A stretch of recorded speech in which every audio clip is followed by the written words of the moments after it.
What if you don't want a $1 million must-have?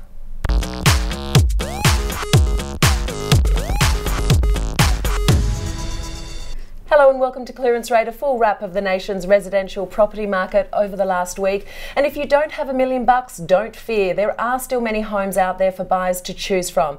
If you're overly worried about price, then why not buy where you can afford and rent where you want to live? I know we say it all the time, but it gets your foot into the market without having to sacrifice your desired lifestyle location.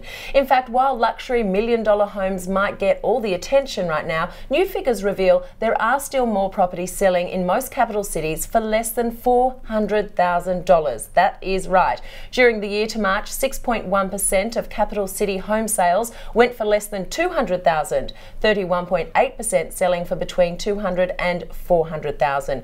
New South Wales real estate editor Tim McIntyre joins me now. And Tim, looks like everybody's going to move to Adelaide.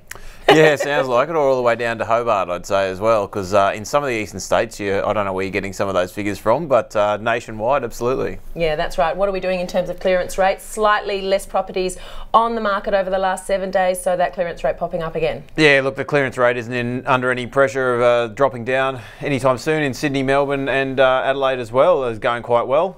Brisbane even up there too, so there's been a strong market the last couple of weeks for everyone. Well, we know that Brisbane, according from what people are saying, still has 2 years before it hits the top of its price cycle peak. So if you want an opportunity, perhaps Brisbane or those others, Sydney, Melbourne, certainly on that stabilisation and potentially moving slightly lower over the coming years. Let's have a look at the apartment prices, houses rather, to start with. And almost 3,000 houses going under the for sale in Sydney. Yeah, look, it's ticking along as strong as ever. We've got all-time low listings at the moment in Sydney, which just means everything's getting snapped up.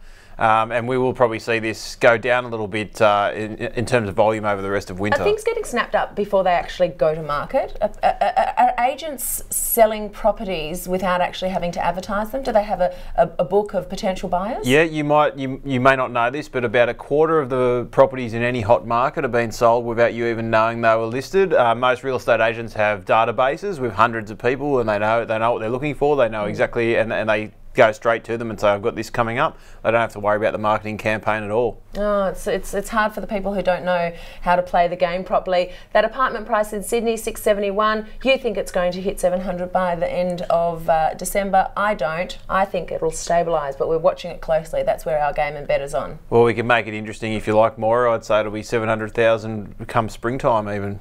Ooh, okay, all right. We'll see how we go. And of course, that annual change for Sydney, just looking really fabulous there and really outweighing all other asset classes. If you're an investor, if you're a homeowner or a potential homeowner, not so good. Not so good. Look, Sydney's really come roaring back this month with about 4% growth for the month in total after a short flat period, and this has put the annual change right back up at 16.4. So when's it going to taper off? Well, they're saying within the next couple of years, but at the moment with all those low listings, the low interest rates, the demand, the population increase, it's really not going to slow down anytime soon. No, it is not. Well, let's have a little look into some of the properties that did sell over the weekend. And Tim, what have you got this week? Well, the first one up is a property in Matraville that sold for $1.95 million. Oh, what? $2 million in Matraville, and it looks like this? Tell me why. Okay, so there was 2 lots on the one title there. There you go. And this is a family home of 20 years from someone who's done quite a lot of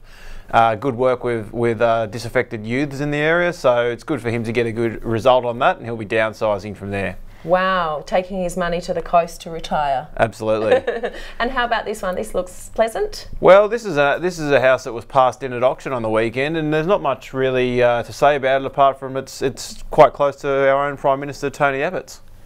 Oh, Kirribilli House, or his original home residence? No, not the one that he rents out for his daughter, but the home residence on his street down there in Forestville. Living next door to Tony. It doesn't seem anyone wants to, so what can you do? That's a real shame. Oh, well, it looks like it could be a bargain there if you want to live next door to our Prime Minister Tony Abbott. That's Clearance Rate for today. More again next week. See you then.